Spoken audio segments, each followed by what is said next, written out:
Au nom de Dieu, le tout miséricordieux, le très miséricordieux, louange à Dieu, Seigneur de l'univers. Chers frères, recevez mes salutations les plus chaleureuses.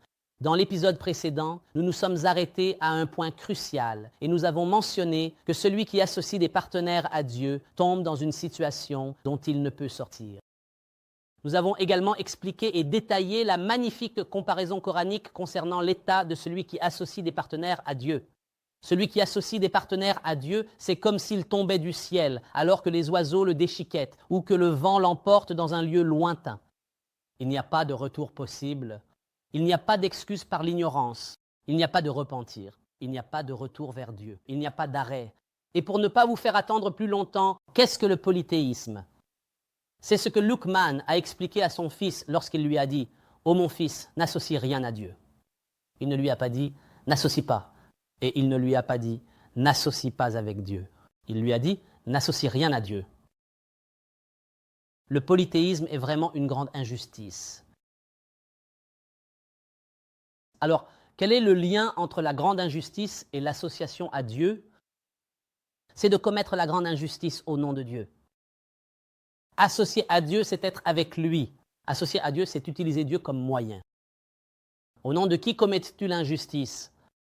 Au nom de Dieu, le Très-Haut. Tu commets l'injustice et tu l'attribues à Dieu, le Très-Haut. Tu vois maintenant à quel point c'est un manque total de respect, d'égoïsme et de bassesse.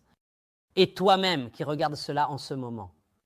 Si je volais ta langue et parlais en ton nom, si j'allais voir un de tes amis et lui disais « Écoute, ton ami un tel a perdu son téléphone et il m'a dit « Donne-moi 100 000 ou 10 000 livres » et je les ai prises. Et que j'allais boire de l'alcool et m'amuser avec.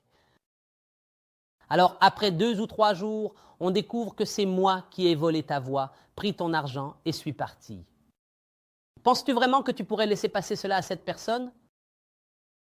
Imagine l'ampleur de la colère que tu ressentirais contre lui. La colère ne serait pas seulement à la hauteur de l'argent qu'on t'a volé, mais aussi dans l'insulte, dans la bassesse que nous appelons vraiment de la bassesse. Comment peux-tu voler ma voix, mentir en mon nom et manger l'argent des gens injustement? Il est impossible qu'il te pardonne. Et cela, c'est dans le cadre d'un témoignage ordinaire, c'est-à-dire une représentation de la réalité d'aujourd'hui. Alors, imagine si tu voles au nom de Dieu, le Très-Haut. Tu exerces l'injustice, tu tues une personne, et ce n'est pas parce qu'il y a un problème d'argent ou de terre. Tu l'as tué parce que tu prétends que Dieu a dit « tuez-le ». C'est pour cela, mes amis, qu'il n'y a pas de repentir pour cela. Je pense que l'image est maintenant claire. Commettre l'injustice au nom de Dieu. Donc, tuer l'apostate est un acte de polythéisme envers Dieu. Celui qui tue un apostate en croyant que Dieu a dit « tuer l'apostate » simplement parce qu'il a quitté la religion, sans aucun comportement criminel, a commis un acte de polythéisme envers Dieu, car il a exercé une grande injustice en portant atteinte à la vie d'une personne au nom de qui? Au nom de Dieu, le Très-Haut. Et Dieu est innocent de cela. Dieu est innocent des polythéistes. Celui qui lapide l'adultère en pensant que ce jugement est le jugement de Dieu a commis un acte de polythéisme envers Dieu et il n'a pas de repentir. D'accord? Si je croyais en la mise à mort de l'apostate et à la lapidation de l'adultère, alors tu serais un polythéiste en grand danger, mais tu n'as pas encore commis l'acte. Ici, tu as associé à Dieu ce pourquoi il n'a donné aucune autorité, mais tu n'es pas encore tombé dans l'acte. C'est exactement au moment où, en réalité, tu commets réellement l'acte de tuer l'apostate ou bien de lapider l'adultère, ou que tu prélèves la jizya, de l'argent, auprès des minorités qui diffèrent de toi, comme les chrétiens par exemple, en leur imposant la jizya selon la conception actuelle, alors là, tu as commis une grande injustice et tu l'as attribuée à Dieu, alors que Dieu en est innocent. C'est là le danger du polythéisme envers Dieu, car cela devient alors un crime complexe dont la première chose est un manque de respect envers Dieu en lui attribuant des paroles qu'il n'a jamais révélées. Deuxièmement, tu commets une grande injustice, tu violes l'inviolabilité des gens en tuant et en dévorant les biens d'autrui de manière illégitime. Le grand problème, c'est que cet acte, tu l'attribues à Dieu, alors qu'il vient de toi-même. C'est-à-dire qu'une personne peut tuer. Il est possible qu'une personne tue une autre à cause d'une bagarre, à cause d'un problème, à cause d'un différend sur une terre, à cause d'un différend sur un immeuble, à cause de n'importe quel différend, à cause d'un différend concernant l'honneur ou la réputation. Il est possible qu'une personne tue. Mais attribuer le meurtre à Dieu, cela vient uniquement de soi-même. C'est cela le véritable meurtrier. Il a un jugement et il est en danger parmi les plus grands péchés.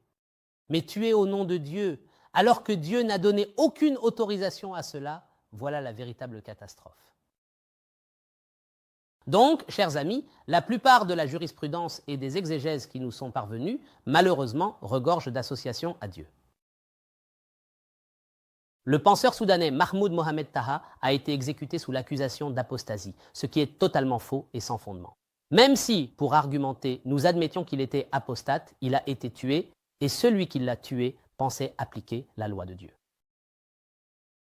La pensée de Daesh est fondamentalement basée sur l'association à Dieu et sur le concept de la communauté juive. Dans une étrange harmonie, si la religion juive est un polythéisme avec Dieu et la religion chrétienne est un polythéisme avec Dieu, et la communauté Hanif est le salut, se situant au juste milieu entre les deux.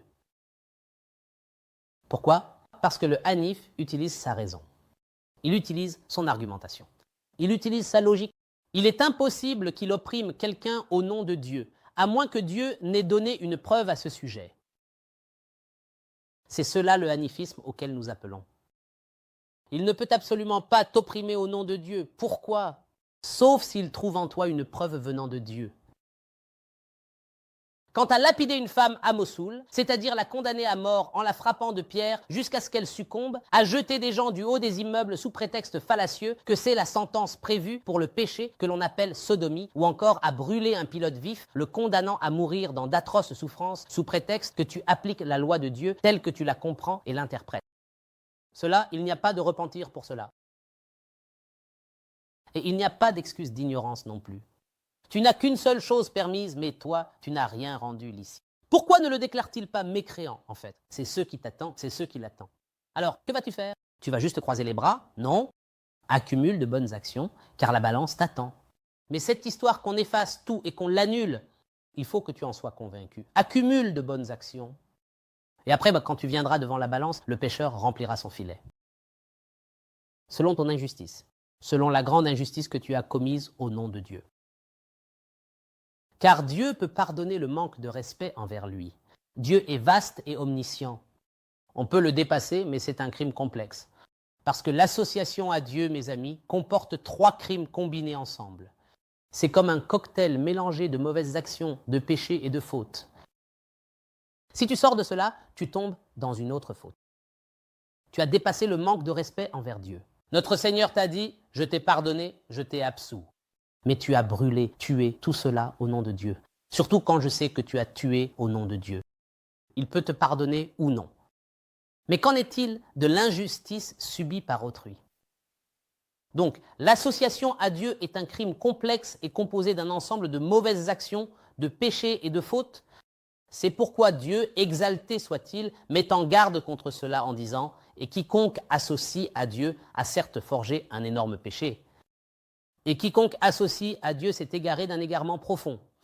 Et quiconque associe à Dieu, c'est comme s'il tombait du ciel, que les oiseaux l'enlèvent ou que le vent l'emporte dans un lieu lointain.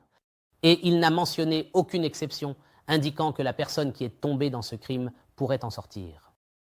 Et lorsque nous vous disons qu'il n'y a pas d'excuse liée à l'ignorance, c'est parce que tu ne peux pas faire quelque chose au nom de Dieu sans en avoir une preuve. Je ne t'isolerai pas de Dieu Tout-Puissant. Je parle de moi personnellement. Tu mens en mon nom. Je ne dis pas que tu peux aller voler. Si tu me voles, tu as volé mes biens, c'est un vol, mais il est possible qu'on te pardonne.